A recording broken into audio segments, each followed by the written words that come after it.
નમસ્કાર મિત્રો. હું છું ડૉક્ટર મહેશ દાફડા. ફરી એકવાર એજ્યુકેશન ટચ નામની આપણી આ ખરાંગણાની યુટ્યુબ ચેનલમાં આપ સૌ મિત્રોનું હાર્દિક સ્વાગત કરું છું. આ ચેનલ પર 1111 એટલા અંગ્રેજી વ્યાકરણના વિડીયો અવેલેબલ છે.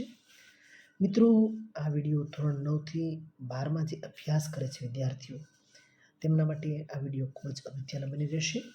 આ પહેલી વાત. બીજી વાત આ જ વિડીયો એટલે 1111 વિડીયો જે વિદ્યાર્થીઓ સ્પર્ધાત્મક પરીક્ષાની તૈયારી કરે છે એમના માટે આ વિડીયો ખૂબ જ ઉપકારક બની રહેશે. તો આ ચેનલ એટલે કે એજ્યુકેશન ટચ નામની આપણી આ યુટ્યુબ ચેનલ વધુમાં વધુ એવા વિદ્યાર્થીઓ સુધી પહોંચાડી આપ પણ એક યજ્ઞ કાર્યના સહભાગી બનશો તેવી હું આપની પાસે અપેક્ષા રાખું છું. ભારત દેશની સ્વતંત્રતા માટે અનેક સ્વાતંત્ર્ય વીરોએ આ દેશ માટે પોતાનું બલિદાન આપ્યું છે. એવા સ્વાતંત્ર્ય વીરોને યાદ કરવાનો એક ઉપક્રમ દર શનિવારે અહીંયાથી સ્વાતંત્ર્ય સંગ્રામના શૂરવીરો એ શીર્ષક હેઠળ જુદા જુદા શૂરવીરોને એની ગૌરવ ગાથાને અહીંયા રજૂ કરવાનો એક પ્રયત્ન થાય છે.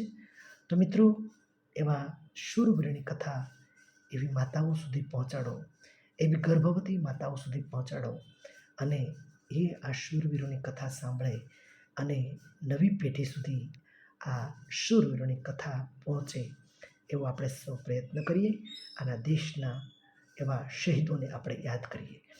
એ હેતુસર અહીંયા દર શનિવારે એક વિડીયો અહીંયા એજ્યુકેશન ટચ નામની યુટ્યુબ ચેનલ પર પ્રસ્તુત કરવામાં આવે છે. તો એ વિડીયો પણ આપ અવશ્ય નિહાળશો અને વધુ લોકો સુધી પહોંચાડજો. ત્રીજો ઉપક્રમ એજ્યુકેશન ટચ નામની ચેનલનો છે અને એ છે દોસ્તો કરંટ અફેર્સ. તાજેતરમાં જ આપણે જોયું છે કે જે સ્પર્ધાત્મક પરીક્ષાનો એક જબરજસ્ત માહોલ ચાલે છે ત્યારે કરંટ અફેર્સ એ પરીક્ષાનો એક ભાગ બની ગયો છે.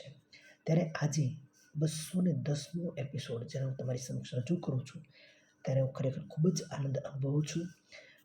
આ ટોપ 10 સમાચાર કદાચ કોઈના જીવનમાં એક માર્ક માટે પણ કદાચ ઉપયોગી બની જશે તો એનો યશ આપ સૌને જશે. એમના સુધી આ વિડીયો પહોંચાડીને જશે.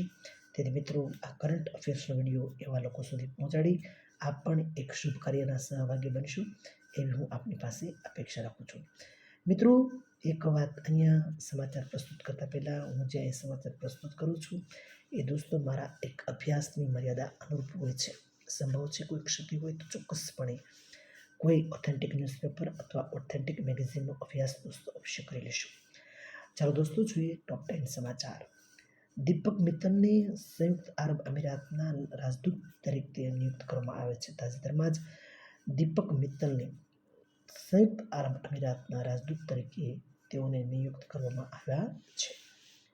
4 સપ્ટેમ્બર 2025ના રાષ્ટ્રીય વન્યજીવ દિવસ તરીકે ઉજવવામાં આવેલ 4 સપ્ટેમ્બરની રાષ્ટ્રીય વન્યજીવ દિવસ તરીકે અને 3 માર્ચ એના શેના માટે વન્યજીવ સંરક્ષણ દિવસ, વન્યજીવ દિવસ અને વન્યજીવ સંરક્ષણ દિવસ આ બંને દિવસો અલગ છે.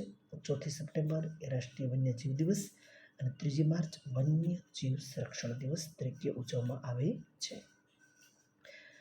તાજેતરમાં જ વડાપ્રધાન નરેન્દ્ર મોદી નવી દિલ્હી ખાતે સેમિકોન ઇન્ડિયા 2025નું ઉદ્ઘાટન કર્યું છે. સેમિકોન ઇન્ડિયા 2025નું ઉદ્ઘાટન કોણે કર્યું છે? આપણા વડાપ્રધાનને. ક્યાં કર્યું છે? તો કે નવી દિલ્હી ખાતે. તાજેતરમાં જ ભારત અને થાઇલેન્ડ વચ્ચે સંયુક્ત સૈન્ય અભ્યાસ મૈત્રી, આ નામ ખાસ યાદ રાખજો કે આ બે દેશ વચ્ચે ભારત અને થાઇલેન્ડ સંયુક્ત સૈન્ય અભ્યાસ મૈત્રીનો શુભારંભ કરવામાં આવેલો છે. તાજેતરમાં જ હરિયાણા સરકારે મહિલા માટે લાડુ લક્ષ્મી યોજનાની મંજૂરી આપેલી છે. કઈ સરકારે? કયા રાજ્ય? તો હરિયાણા સરકારે. કોના માટે? ફક્ત મહિલાઓ માટે. કઈ યોજનાનું નામ છે? તો કે ભાઈ લાડુ લક્ષ્મી એવી યોજનાની મંજૂરી આપવામાં આવેલી છે. તાજેતરમાં જ જાપાન દ્વારા વડાપ્રધાન નરેન્દ્ર મોદીની શુભ ગણવામાં આવે છે એવી દુર્મા ગુડિયાની ભેટ આપણા વડાપ્રધાનશ્રીને આપવામાં આવી છે. દુર્મા ગુડિયા આ ખાસ નામ યાદ રાખજો કે આ દેશ દ્વારા આપવામાં આવી છે. જાપાન દ્વારા કોને આપવામાં આવી છે? વડાપ્રધાનને. શું આપવામાં આવ્યું છે? દુર્મા ગુડિયા. મિત્રો 29મી ઓગસ્ટને પરમાણુ પરીક્ષણ નિષેધ દિવસ તરીકે 29મી ઓગસ્ટ પરમાણુ પરીક્ષણ નિષેધ દિવસ તરીકે મનાવવામાં આવે છે. મિત્રો તાજેતરમાં જ ઓડિશા ખાતે નુઆખાઈ આ એમનો ખૂબ જ પ્રખ્યાત ઉત્સવ છે. નુઆખાઈ એ ઓડિશાનો એક પ્રખ્યાત ઉત્સવ છે અને ઓડિશા ખાતે હમણાં નુઆખાઈ ઉત્સવ ઉજવવામાં આવ્યો હતો. મિત્રો તાજેતરમાં જ હરિયાણા રાજ્યે માતૃવનની પહેલ શરૂ કરેલી છે. માતૃવનની પહેલ શરૂ કયા રાજ્યે કરી છે? હરિયાણા રાજ્યે. માતૃવનની પહેલ કયા રાજ્યે શરૂ કરી છે? તો કે હરિયાણા રાજ્યે માતૃવનની પહેલ શરૂ કરેલી છે. મિત્રો અંતિમ સમાચારમાં એક નજર નાખીએ તો તાજેતરમાં જ સોનાલી મિશ્રાની રેલવે સુરક્ષા બળની પ્રથમ મહિલા મહાનિર્દેશક બનેલ છે. સોનાલી મિશ્રા એ રેલવે સુરક્ષા બળની પ્રથમ મહિલા મહાનિર્દેશક બનેલી છે. તો આ નામ પણ આપણે ખાસ યાદ રાખશું કે સોનાલી મિશ્રા એ રેલવે સુરક્ષા બળની પ્રથમ મહિલા મહાનિર્દેશક બનેલ છે.